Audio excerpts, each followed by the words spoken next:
Welcome to Off-Grid Contracting.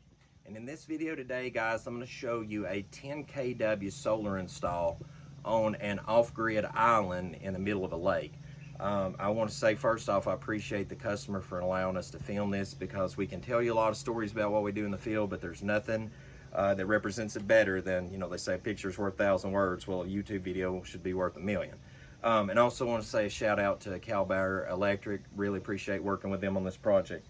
So the first thing I want to show is, in this triple redundancy of power we've got this big old gen rack right here feeding in a 100 amp service that is convertible to charge the battery bank. And what we've done is we have that set up where that any two of the four inverters can charge off of that at any given time, and it still leaves additional service to feed the minimal loads for the property in the meantime. Now I'm going to show you later inside how that later there's going to be a horseshoe loop installed that completely can bypass the solar. So if the utility company's gone, if the solar for some reason fails, then they could still run the generator and bypass loop everything. So that said, guys, this is, like I said, this is the generator portion that's feeding the install. Next, I'm going to show you right here, if you look up above you, this is 5 kW racked up on this stand. I kind of call it the solar pergola. And the good thing about doing these type of stands is the wood is pretty affordable, pressure treated, and with that then you can just center the solar panels on the 2x6s running the length. And I'll show you up top here. Step around, get up on the ladder.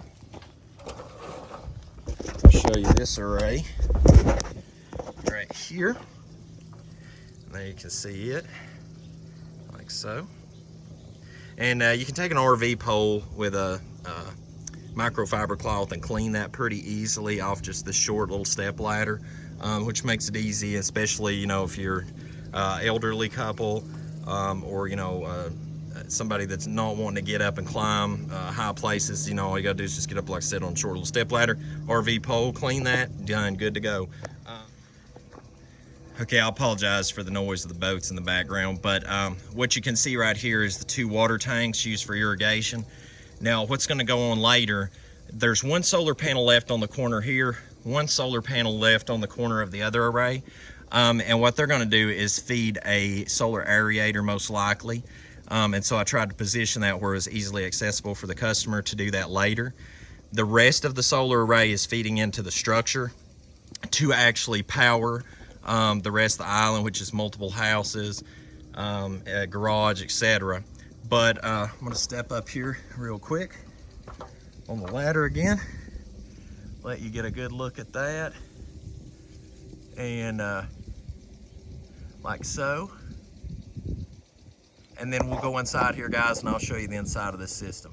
Okay, guys, so the first thing I want to show you is this is something that we came up with a long time ago. It's called the OTG board, off the grid board. And what it does is it puts your combiner system, solar charge controller, and breaker box, everything all together on one backed board here, where that you can ground out the whole system, which is grounded out with an EMP protection unit now, so that if this system got hit with an EMP, it would shunt that load off to a ground rod outside. And it's common bonded all through the panels, gen panels, output AC panels, DC panels, everything. And we also have it on the AC side output. Now, this battery system, we've installed the battery system, as you can see.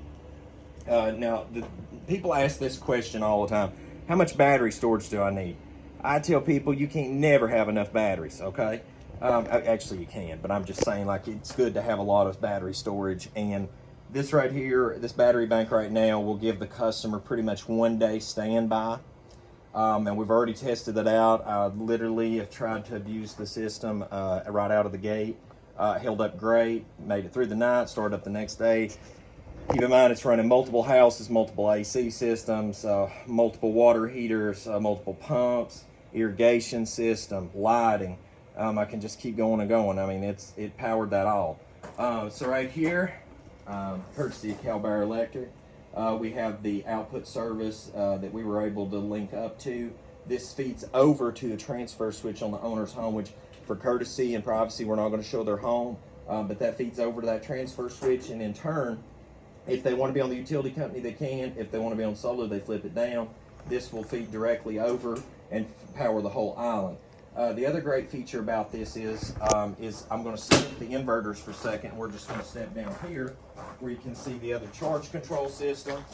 Right here is the generator input panel. Now what's going to happen later is, because now we have redundancies. We have the utility company. If we want off-grid, then you're off-grid on the solar. If you want to swap to just the generator only, what's going to happen later is there'll be a horseshoe of conduit come up and over to that other panel with a load lockout selector. It will let the generator completely bypass the solar system and go directly into that panel. So now they have triple redundancy. They have utility, they have inverter backed up by generator, and then they have generator if all else fails. So that's going to be really cool, but that's something you won't see in this video today. That's going to be an add-on later. Now next, what we have here is we have 4 Snyders in parallel, okay?